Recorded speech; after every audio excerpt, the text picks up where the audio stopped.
Das reine Land und auch die Erde, der man so viel Ehre gibt. Música.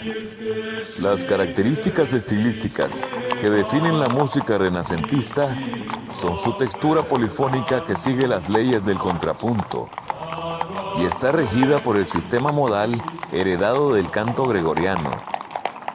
Entre sus formas musicales más difundidas se encuentran la misa y el motete en el género religioso, el madrigal, el villancico y la chanson en el género profano, y las danzas, el riquersarey y la canzona en la música instrumental.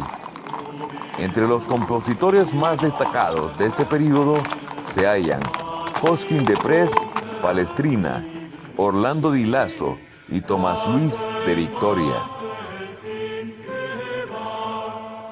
Territorios italianos, estados pontificios.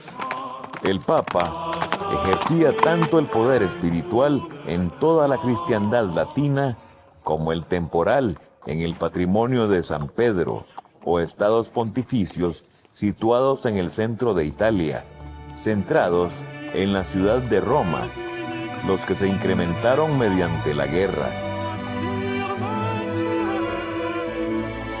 En la época, su extensión llegó a un máximo hacia el norte, fronteriza entre los estados pontificios y la República de Florencia. Se encontraba en la República de Siena, la principal rival de Florencia. Florencia, aunque en un principio no tenga un papel mayor que el de sus vecinas, Florencia se expandió militarmente y llegó a tener la supremacía sobre la región de la Toscana.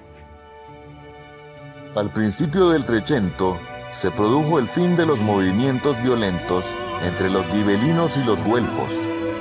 A su vez, separados en cofradías blancas y negras que se odian. En consecuencia, hay asesinatos y matanzas en las calles de Siena y Florencia. La cúspide del poder sienés se alcanzó en la batalla de Montaperti, 1260, en la que los güelfos fiorentinos traicionaron a su propia ciudad, dominada por los gibelinos, y ayudaron a Siena, dominada por los güelfos. En el Trecento, el equilibrio de fuerzas fue decantándose en favor de Florencia. Incluso el prestigio de su arquitectura y su escuela artística se estancará, mientras que el de Florencia comienza su primacía. La República de Pisa, la República de Génova y la República de Venecia, denominadas repúblicas marineras, ejercían su dominio en el mar Mediterráneo junto a las galeras del Imperio Bizantino. Cada puerto tenía un papel importante como fundamental para el sistema de transporte de soldados y equipamiento hacia Tierra Santa. Este sistema funcionaba por dos lados, ya que también se comerciaba con mercancías de Oriente vendidas en los países del oeste europeo. Venecia tendrá mayor éxito que sus dos rivales al finalizar las cruzadas después del año 1291. La familia veneciana de Marco Polo había realizado en la segunda mitad del siglo XIII maravillosos viajes hasta la corte mongola de Kublai Khan. La proeza no se tradujo en una continuidad de los contactos directos con Extremo Oriente, pero sí es significativo de cómo los mercaderes de la ciudad accedían a los productos de la ruta de la seda a través de los puertos del Mediterráneo Oriental. Hasta la toma de Constantinopla por los turcos, se mantuvo la alianza de los venecianos con el Imperio Bizantino. Si el imperio se pone como vigilante del punto de partida hacia el oriente, Venecia se encarga del comercio de los productos, como intermediario en la venta de las especias y otros productos de lujo para las cortes variadas en toda Europa. Venecia se enriquece haciéndolo, y además su cultura lo refleja. El estilo bizantino y oriental de la plaza de San Marcos de Venecia es bastante diferente de los Duomi de otras zonas de Italia.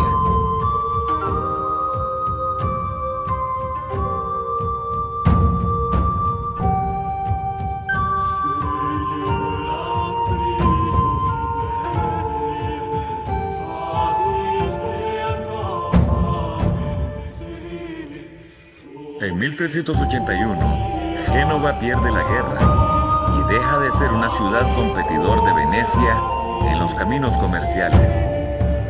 El último competidor, Pisa, será conquistado por Florencia, su vecina, durante el 400.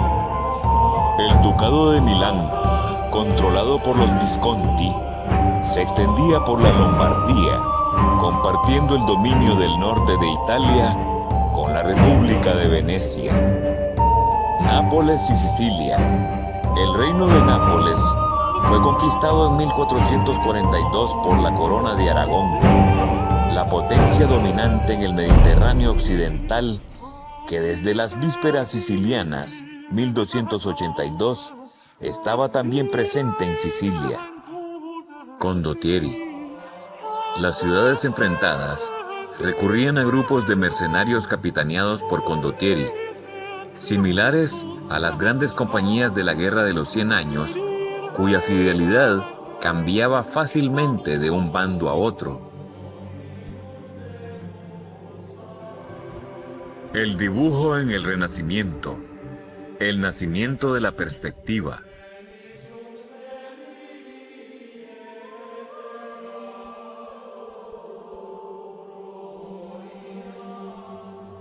Deseo que el pintor sepa todo lo posible sobre las artes liberales.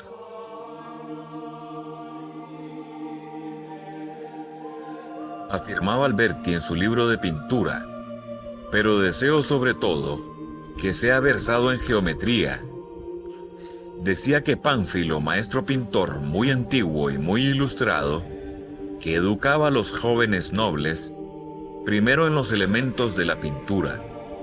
Decía que nadie llegaría a ser un buen pintor si ignoraba la geometría.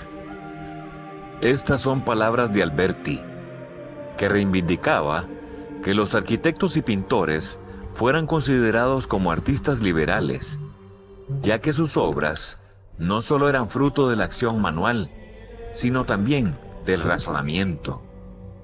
Secularmente, las artes liberales eran las del trivio, gramática, retórica y dialéctica, y las del cuadrivio, que servían para ennoblecer al ser humano con una formación asimétrica, geométrica, astronómica y de música. La arquitectura, la escultura y la pintura no recibían categoría de liberales.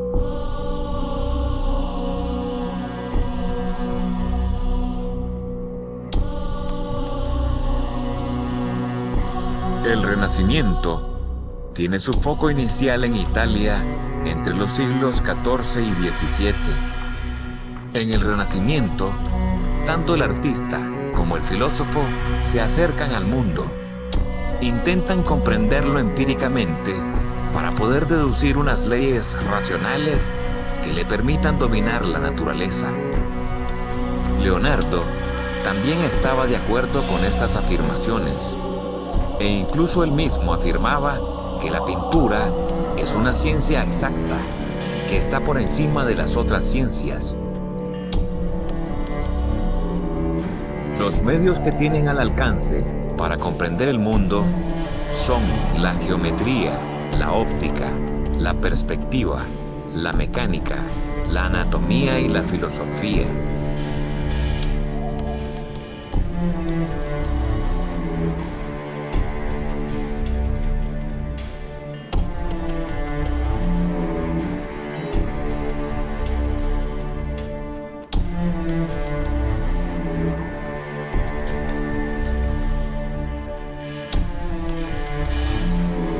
En el estudio artístico del cuerpo humano, la estructura, la anatomía, las articulaciones serán primordiales.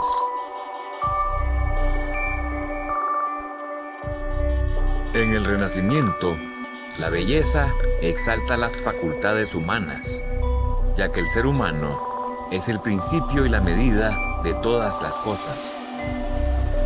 Se recupera el concepto clásico de proporción áurea, más tarde llamado divina proporción, porque todas las cosas tenían que estar perfectamente proporcionadas, según unas leyes y unos cánones que lo hacían posible, aplicadas tanto en la arquitectura como en la pintura y la escultura. En la prehistoria ya se encuentran pinturas que demuestran la posibilidad de reproducir la realidad tridimensional sobre una superficie de 2 dimensiones.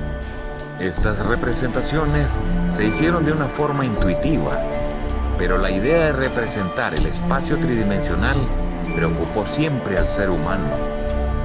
Los clásicos ya habían reflexionado sobre este mismo concepto, pero no es hasta el Renacimiento que la situación cultural y social permite el desarrollo de una normativa para la representación del espacio, la perspectiva.